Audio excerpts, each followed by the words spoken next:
Sir मैंने एक friend को अपना अकाउंट दिया यूज़ करने के लिए। वो यहीं देहरादून में लोकल नहीं है सर, वो ना बाहर का है, मतलब गांव तरफ का। तो उसने अकाउंट मांगा मेरे से।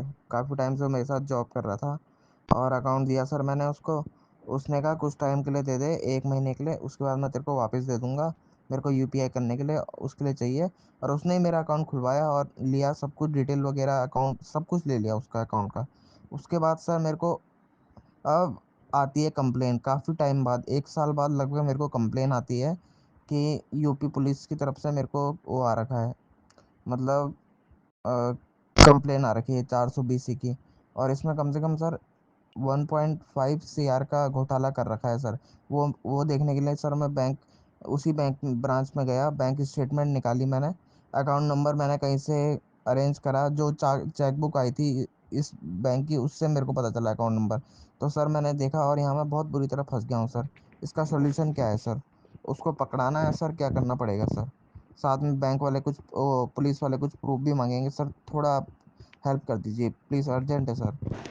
ऐसा आएगा तुमको इसमें सैलरी भी मिलेगा और तुम मतलब सीख भी जाओगे बिजनेस करना।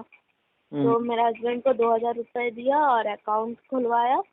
अकाउंट खुलवा के 4 मंथ मतलब हस्बैंड का कभी कभी बोलता था कि जाओ छुट्टी है ऐसे करके, मतलब नहीं बुलाता था, कभी बुलाता था। तो अकाउंट उसी का पास रख दिया, बोला कि इसमें तुम्हारा सैलरी आएगा तो ये एटीएम मतलब जितना कुछ आया, पासबुक आया, सब कुछ अपने पास रख लिया। मेरे हस्बैंड मतलब पढ़े लिखे नहीं है उतना। तो फिर उसमें से फिर वो लोग बोले कि हम लोग आउट ऑफ कंट्री जा रहे हैं, कुछ हमको दुबई जा रहे हैं, हमको काम है, आएंगे तो तुमको कनेक्ट करेंगे, कॉल से कांटेक्ट करेंगे। फिर मेरे हस्बैंड को ब्लॉक कर दिया सारे जगह से। फिर नोटिस आया, एक आया चंदा नगर से, तो वहाँ पे हम लोग गए थे। चंदा नगर से वहाँ से लॉयर करके बात करके गए थे हम लोग। साइबर क्राइम में वो लोग के नाम पे कंप्लेंट भी की है, मेरे पास सब पेपर है। वो लोग जेल में था 3 मंथ, तो वो लोग को बेल मिला है अभी। तो मेरे हस्बैंड का चंदा नगर से भी नोटिस आया था पुलिस का। तो हम लोग गए थे, हम लोग बोले सर हम लोग को तो कुछ पता नहीं है। हम लोग लोकल साइबर क्राइम में, लोकल थाना में सब जगह कंप्लेंट की है। मेरे हस्बैंड का इन्वेस्टिगेशन हुआ हम लोग का बैरकपुर से, साइबर क्राइम से, कि 3 आवर्स से पूरा इन्वेस्टिगेशन हुआ। तो बोला हमारे यहाँ से आपको कोई डर नहीं है, कुछ प्रॉब्लम नहीं होगा। हम लोग को पेपर भी दे दिया सिग्नेचर करके कि हमारे यहाँ से कुछ डर नहीं है।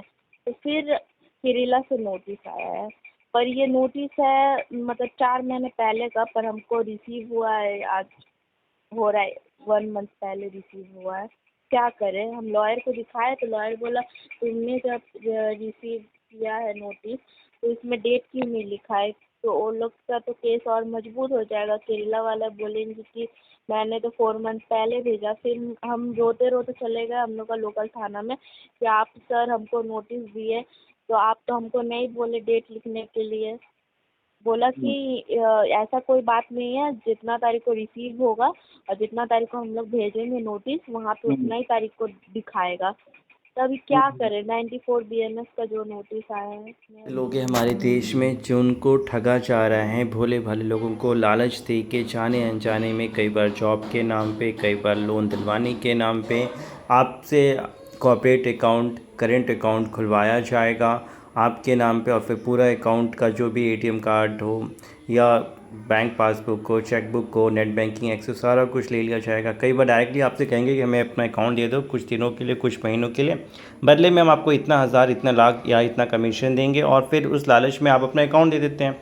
आपको कहा जाएगा कि बिज़नेस के लिए यूज़ किया जाएगा, गेमिंग के लिए, बट एक्चुअली जो ये अकाउंट है आपके, ये ठगी के लिए, फ्रॉड के लिए, साइबर ठगी के लिए इस्तेमाल किया जाता है, जिसकी वजह से फंसेंगे आप। प्रॉब्लम आपको फेस करना पड़ेगा क्योंकि अकाउंट आपका है, उस पर एड्रेस आपका है, पुलिस आपके घर पे पहुंचेगी, पूछताछ आपसे होगी, प्रॉब्लम आपको फेस करना होगा।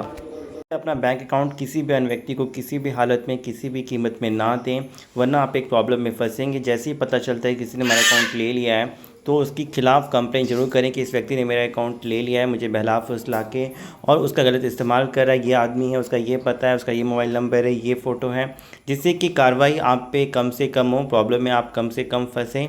तो जितना हो सके पुलिस एफआईआर नहीं लेती है, ऑनलाइन कंप्लेंट करें, मेल के थ्रू, व्हाट्सएप के थ्रू, साइबर क्राइम की वेबसाइट के थ्रू, जिससे कि आपके पास एक प्रूफ रहे कि हाँ जो भी अपराध हुआ है उसमें आप शामिल नहीं थे, आपने जानबूझ के नहीं दिया, ठगी के पैसे आपके पास नहीं आए, किसी तरीके से आपने उसका कोई लाभ नहीं उठाया है, जिससे कि आप बच सकें।